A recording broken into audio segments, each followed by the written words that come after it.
From the Windows Programs Files directory, select 7-zip.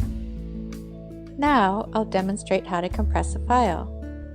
From the 7-zip control panel, browse to select a folder. From the File menu, click Open. Select a file and click the Add button.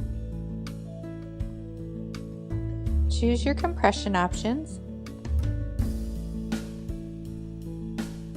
and click OK. Next, I'll demonstrate how to decompress a file.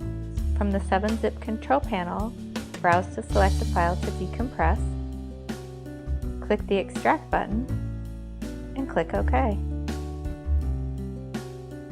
Finally, I'm going to show you how to add a file to an existing archive.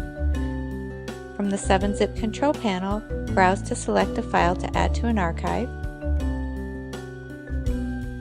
click the Add button, browse to select an archive, and click OK.